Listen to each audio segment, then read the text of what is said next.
Olá pessoal, sou o professor Silvanei, professor da disciplina de História aqui da cidade de Xereder. Leciono nas escolas Santos Tomazelli e também na escola Emílio da Silva. Vamos começar então mais uma videoaula, oitavo ano. Vamos trabalhar com vocês a Revolução Francesa e a Era Napoleônica. Vamos falar um pouquinho desse assunto, que é um dos assuntos chaves, importantes na disciplina de História. Até porque os fundamentos da sociedade contemporânea vão se fundamentar na Revolução Francesa. Princípios como de igualdade, liberdade, fraternidade, princípios que hoje estão em praticamente todas as cartas magnas do mundo, em todas as constituições do mundo, elas se originam da Revolução Francesa. A nossa Constituição, os nossos valores, princípios democráticos vão se originar a partir dessa revolução que foi tão importante, que vai influenciar não só dentro da França, como eu disse, influenciar as independências aqui na América, vai influenciar movimentos como a Inconfidência Mineira e a própria independência do Brasil.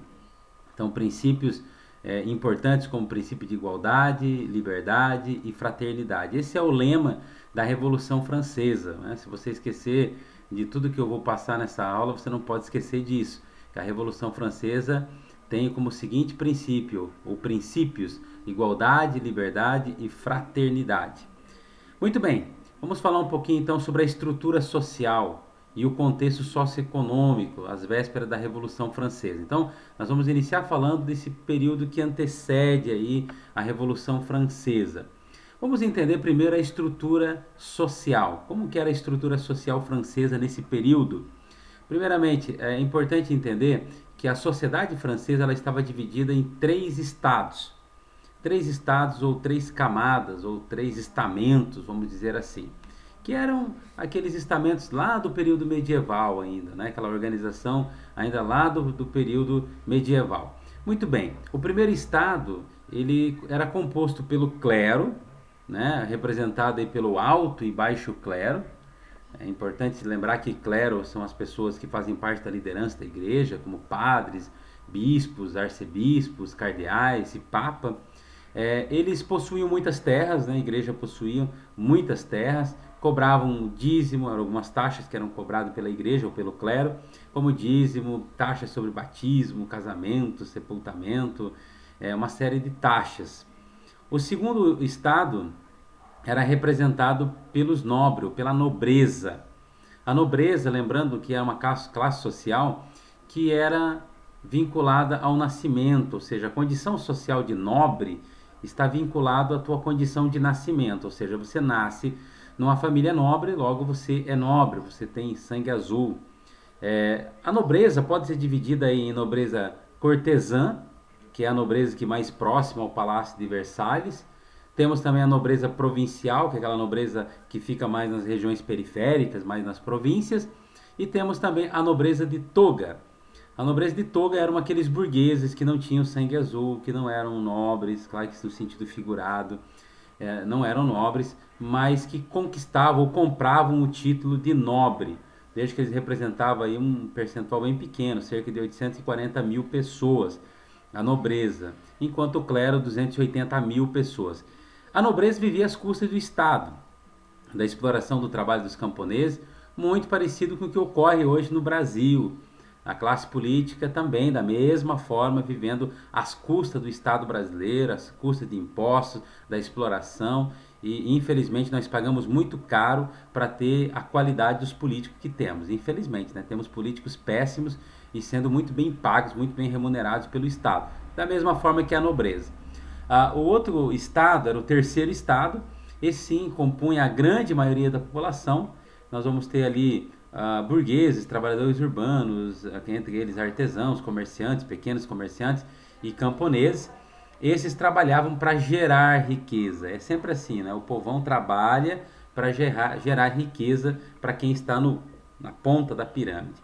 Então eles trabalhavam muito, pagavam muito impostos, quer dizer, todos os impostos recaíam sobre essa classe social, que é o terceiro estado, enquanto nós temos o clero e temos também a nobreza, que viviam de privilégio. Eu acho que essa palavra resume muito bem esses dois grupos sociais, clero e nobreza, que era a minoria da população, viviam cheio de privilégios, né? Muitos privilégios, e vivendo às custas do trabalho e do enriquecimento do terceiro estado, né? Que tinha que trabalhar para manter essa classe social.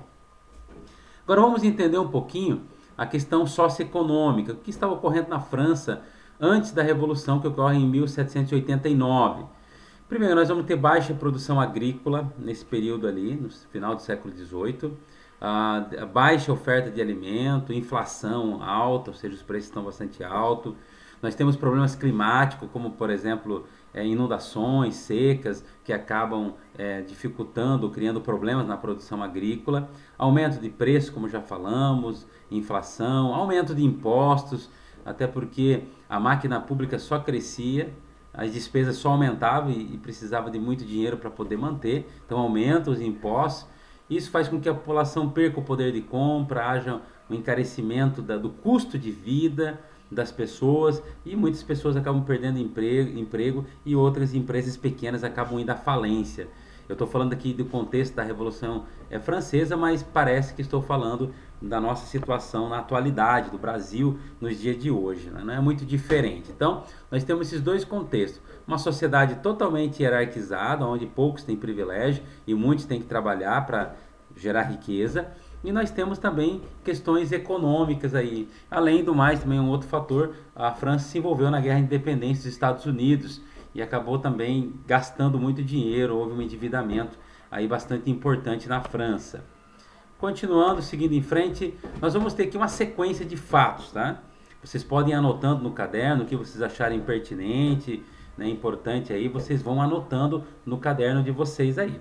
Muito bem, nós temos aí, primeiramente, né, necessidade de recursos para equilibrar as contas públicas e também a insatisfação popular. Ou seja, toda vez que o Estado começa a gastar muito, precisa duas coisas. Ou você diminui os custos do Estado, você diminui os impostos, os gastos, né, que você tem hoje com a máquina pública, ou você aumenta impostos, né? Não tem como, ou você aumenta impostos ou você faz uma reforma e diminui os custos desse Estado. O governo Luís XVI vai convocar então os Estados Gerais, que eram uma assembleia, mais ou menos como se fosse nosso Congresso Nacional, onde vem deputados representando os 3 estados que nós mencionamos ali no slide anterior, do primeiro, do segundo e do terceiro estado. Acontece que esses estados, eles votavam por estado, ou seja, são 3 estados, cada estado tinha direito a um voto. Luís XVI, ele vai querer que a nobreza, os nobres e o clero, né, também paguem impostos, ajude a sanar as contas públicas na França. Eles se recusam, tanto o clero quanto a nobreza não querem perder privilégios, não querem perder o seu status, vamos dizer assim, né? Então o que vai acontecer? Bem, como eles votam junto, de certa forma, clero e nobreza são os 2 estados que não querem perder privilégio, eles votam juntos, são 2 votos a 1. Ou seja, vai sobrar conta para quem aí? Adivinha para quem? Vai sobrar conta para o povão, vai sobrar conta aí para o terceiro estado, que vai ter que pagar mais impostos e mais impostos. Então, o que vai acontecer? O terceiro estado vai dizer, epa, nós não queremos ficar a vida toda sendo explorado. É assim, chega uma hora que o povo não quer mais saber de ser explorado. Então eles vão dizer o seguinte, nós não queremos mais esse formato, nós queremos voto por cabeça. E a partir desse momento acontece algo muito importante. O terceiro estado se retira da Assembleia Geral, se reúne num espaço específico no Palácio de Versalhes, e eles se declaram então em Assembleia Nacional. Ao se declarar em Assembleia Nacional, eles dizem assim, nós só vamos sair daqui quando a França tiver uma Constituição. Quando a França tiver uma Constituição, nós sairemos daqui. Ou seja, ali estava ocorrendo uma insurgência. O terceiro estado, os deputados do terceiro estado estavam se insurgindo diante daquela situação. Depois nós vamos ter também ali a própria rebelião popular. As pessoas, a população que entende o que está acontecendo nos Estados Gerais, percebem que o terceiro estado, que representa o povo, está se insurgindo, o próprio povo vai para a rua e começa a entrar naquela rebelião, começa a se insurgir contra aquele estado de exploração que eles estavam vivendo há muito tempo. E aí ocorre a chamada queda da Bastilha. A Bastilha era uma prisão real, onde a família Bourbon, que era a dinastia que governava a França, Luís XVI, nesse caso, mandavam os desafetos ou quem eles não gostavam. Nesse tempo não existia devido processo legal. Se você cometia um crime, ou mesmo que se você fosse acusado de um crime, você não tinha como se defender. A palavra do rei era a palavra final, ele te mandava para a cadeia ou te mandava decapitar, né? Ou a pena capital. Não tinha o que você, não tinha ampla defesa, você não tinha como se defender de nada. Então, a Bastilha, houve a queda, o povão entra na Bastilha, toma a Bastilha, né? Derrota os soldados que estão guarnecendo ali, né? O próprio chefe do comando da Bastilha acaba sendo assassinado e o povo derruba essa prisão. Isso acontece em 14 de julho de 1789. Essa data é famosa na França, é considerada a data mais importante aí da Revolução Francesa. Ocorre então a revolta de camponeses na Assembleia Geral, na Assembleia Nacional. Então eles declaram a abolição da servidão, a abolição dos dízimos, dos privilégios do clero e da nobreza. Então a gente percebe que o terceiro estado começa a combater então de forma efetiva os privilégios tanto do clero quanto da nobreza. É também feito um documento que é muito importante, que é o documento da Declaração dos Direitos do Homem e do Cidadão. Esse documento ele é muito importante porque é onde ele vai colocar todo mundo dentro de um mesmo patamar, ou seja, todos são iguais perante a lei, né? Direito à vida, direito à liberdade, propriedade privada, uma série de coisas que vai ocorrer dentro da Declaração dos Direitos do Homem e do Cidadão. Bastante importante. Também ocorre o confisco de terras da igreja e assim vai, né? Aqui começa então a Revolução. Aqui tem uma imagem, né, da Bastilha, 14 de julho então de 1789, né, ocorre a queda dessa prisão. Seguindo em frente, temos aqui uma sequência bastante importante. Nós temos aqui os 4 momentos, são 5, mas aqui nesse slide está aparecendo 4, os 4 momentos da Revolução Francesa. Primeiro, nós temos a monarquia constitucional. No primeiro momento a monarquia é mantida, apenas os poderes do rei são limitados nesse momento. Então ocorre ali o fim dos privilégios da nobreza, do clero, né? O direito, né? Foi tirado o direito real de criar leis, impostos. Também foi estabelecido aí o voto censitário, né? Ou seja, o voto não era universal, o direito de voto às pessoas, né? Luís XVI se alia a reis da Áustria e da Prússia e tenta fugir, né? Tenta fugir. Mais tarde, nós vamos perceber, né, que devido a essa insurgência de Luís XVI, ele acaba sendo preso e mais na frente ele vai ser também decapitado. Ele não vai aceitar ter os seus poderes limitados aí pela convenção ou pela Constituição, né? Ele não quer ter seus poderes limitados, lembrando que é uma monarquia absolutista, o rei tem plenos poderes. Então a segunda fase é a fase da convenção. Aqui sim, a gente percebe aqui o voto universal masculino, ou seja, direito de todos os homens votarem, inclusive camponeses. Nós vamos ter a divisão a composição da Assembleia, né, como se fosse o nosso Congresso, em alguns partidos, em alguns grupos políticos importantes. Por exemplo, nós temos ali girondinos, jacobinos, Cordelier e planície. Tá? É aqui que surge a famosa expressão, o sujeito é de direita. Não, aquele sujeito é de esquerda. Você é de direita ou de esquerda? Começa aqui, na Convenção Nacional. Tem a ver com a composição na Assembleia. Do lado direito, sentavam-se os grandes burgueses, né, a alta burguesia, alguns nobres que apoiaram uma revolução, fazendeiros, pessoas ricas, né, afortunadas, sentavam do lado direito. Do lado esquerdo sentavam os jacobinos, né, representantes ali de artesãos, pequenos comerciantes, de camponeses, que queriam justamente mais mudanças, né, que era, vamos dizer assim, a ala mais radical, que pleiteava por mudanças mais, vamos dizer assim, mais radicais dentro da Revolução Francesa. E à frente ficava então a planície, né, que é aquele grupo que ficava no meio, né, ora apoiava girondino, ora apoiava jacobinos. Muito bem. É interessante porque hoje a gente fala de direita e esquerda, tem relação com isso. A esquerda são aqueles movimentos sociais, os movimentos políticos ou forças políticas que lutam, por exemplo, levantando bandeiras aí, estão aí levantando bandeiras como o movimento negro, o movimento feminista, o movimento LGBT, o movimento ambientalista, os sindicalistas, são movimentos de esquerda. tá? São movimentos que querem mudança. Enquanto o movimento de direita, o grupo de direita, são aqueles grupos que querem manter o chamado status quo, manter as coisas mais ou menos como elas estão. Então, na Convenção Nacional, depois nós vamos ter o período do Jacobino. Lembrando que no período da Convenção, Luís XVI foi decapitado. Jacobinos no poder, então nós vamos ter aí a terceira fase. Foi criado um comitê de salvação nacional. Esse foi o período em que os jacobinos, esse grupo de esquerda, entrou no poder. E foi o período mais sangrento da Revolução Francesa. Foi o período chamado período do terror, né? Foi um período onde que muita gente foi decapitada, muita gente perdeu a cabeça. Liderado principalmente por Maximilien Robespierre, né, que é o líder aí dos jacobinos. Ele manda guilhotinar muita gente. Depois, no final, ele acabou sendo guilhotinado também. Tenta se matar antes, não consegue, mas depois acaba sendo guilhotinado.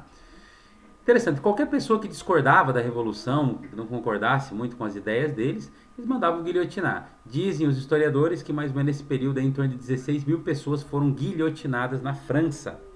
Muita gente morreu. Temos também o assassinato de Marat, né, que é um importante líder desse movimento. Né, a tensão entre jacobinos e girondinos, lembrando que os jacobinos são os mais radicais, querem mais mudanças, querem mais direitos, enquanto que os girondinos representam a alta burguesia, alguns nobres que querem mudanças, mas não tão radicais assim. Depois nós temos o período então do Diretório, em que os jacobinos saem do poder, Robespierre é morto, os líderes, né, os jacobinos são presos, executados, são mortos, e entram então no poder os girondinos, e é o período do Diretório. Diretórios são, se não me engano, 5 diretores que mandam, né? Então, representando a alta burguesia, grandes comerciantes, industriais, banqueiros, né, que apoiaram uma revolução, mas não querem uma coisa tão radical assim, né? Então, ali novamente voltou o voto censitário, ou seja, voto só para algumas pessoas, não para todos.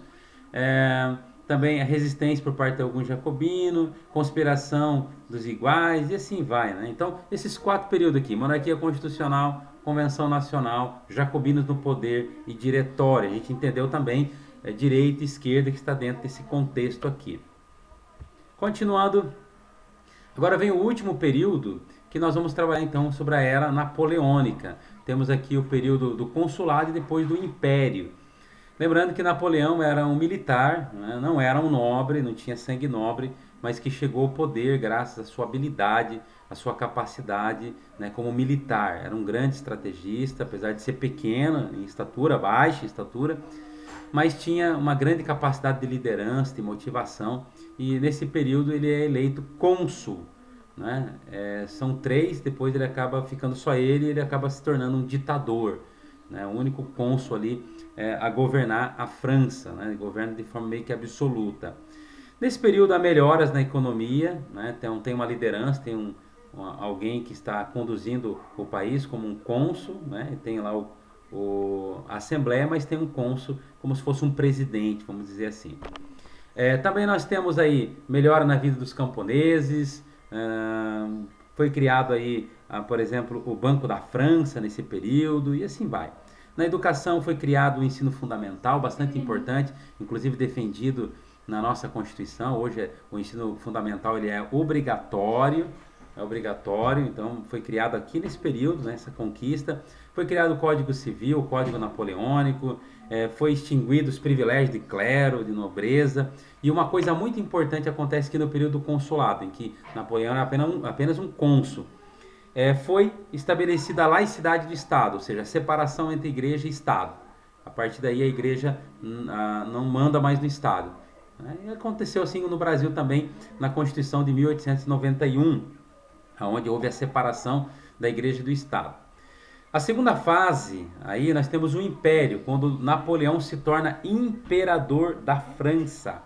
E a partir daí começa então um processo de expansão. Vocês podem ver no mapinha que Napoleão começa a expandir e tocar o terror na Europa. Muita gente fica com medo de Napoleão. A própria família real portuguesa foge para o Brasil em 1808 com medo de Napoleão. Napoleão vai implantar o chamado bloqueio continental, ele quer enfraquecer a Inglaterra. Ele tenta vencer os ingleses por mar, mas acaba perdendo, porque a Inglaterra é muito forte nos mares, e até hoje a rainha dos mares.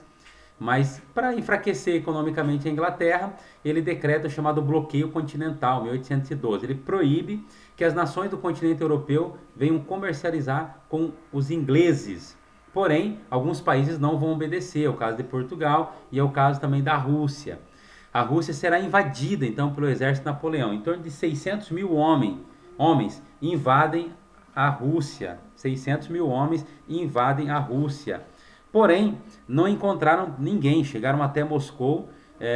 Na época, o czar tomou uma decisão de esvaziar a cidade, tacar fogo em todos os mantimentos e adotar uma tática de terra arrasada, né, que foi uma tática adotada inclusive, né, por Stalin na Segunda Guerra Mundial, né, abandonar tudo e queimar os mantimentos. Isso foi muito importante porque foi a primeira derrota de Napoleão. Napoleão entra na França, na Rússia com 600 mil homens, né, 600 mil homens, ou seja, muita gente, e volta de lá com em torno de 30 mil homens, ou seja, a maioria acabam morrendo nos campos de batalha, morrendo sem lutar, morrendo de frio, morrendo de fome, né, sem ter condições, né, de poder lutar. Não tem um inimigo para lutar, mas tem um inimigo que é o clima, e ele volta derrotado. Então, foi a primeira derrota de Napoleão. A partir daí, a Áustria, a Prússia, a própria Inglaterra vai perceber que Napoleão não é imbatível assim como eles pensavam. E aí as nações vão se organizar, a Áustria, Prússia, Rússia, que vão se unir contra Napoleão. E Napoleão também enfrenta algumas dificuldades internas, né? Vamos ver isso um pouquinho mais para frente, né? Enfrenta algumas dificuldades internas. Então nós vamos ter ali, reações ao militarismo napoleônico e o Congresso de Viena, que vai ser o final ali do Império Napoleônico. Primeiro, críticas internas. Dentro da própria França, muita gente criticava Napoleão porque aonde estavam os ideais da Revolução Francesa, igualdade, liberdade e fraternidade, né? A reação do povo, dos povos dominados, né? Principalmente a ineficácia também do bloqueio continental. Ataque à Rússia, que foi uma derrota muito grande para Napoleão. E a união da Inglaterra, Áustria, Prússia, Rússia contra a França, ou seja, as principais potências aí juntam aí milhares de soldados e vão enfrentar o exército napoleônico. Vitória sobre Napoleão, né, eles vão conseguir após a derrota na Rússia, eles se unem então a Áustria, Prússia, Rússia contra a França e vão invadir Paris e vão destronar, vão tirar Napoleão do poder e vão colocar ele numa ilha chamada de Elba, onde ele fica por algum tempo. Depois ele foge, né, e vai ter um governo ali que vai durar 100 dias, ele volta ao poder novamente, e aí nós vamos ter novamente esses países que eram opositores de Napoleão se juntando, e na Batalha de Waterloo eles vão derrotar definitivamente Napoleão, e aí vão colocar ele na ilha de Santa Helena, onde ele passa o resto dos seus dias lá. E aí por fim nós temos o chamado Congresso de Viena. Uma das coisas importantes do Congresso de Viena foi um retrocesso, né? Coisa importante, foi um retrocesso. Estabeleceu que todas as monarquias que foram destronadas, ou todas as monarquias antes da Revolução Francesa deveriam voltar, teriam legitimidade de voltar ao poder em seus países. Então, o Congresso de Viena representou um retrocesso enorme aí para os ideais da Revolução Francesa, né? Os ideais de liberdade, igualdade e fraternidade, que de certa forma Napoleão acabou frustrando esses ideais ou acabou de certa forma se contrapondo, se contradizendo nesses ideais. Mas a Revolução Francesa foi importante, a nossa Constituição, as constituições da maior parte dos países do mundo se baseiam nos ideais da Revolução Francesa. A sociedade atual, ela se baseia nos ideais da Revolução Francesa: liberdade, igualdade e fraternidade.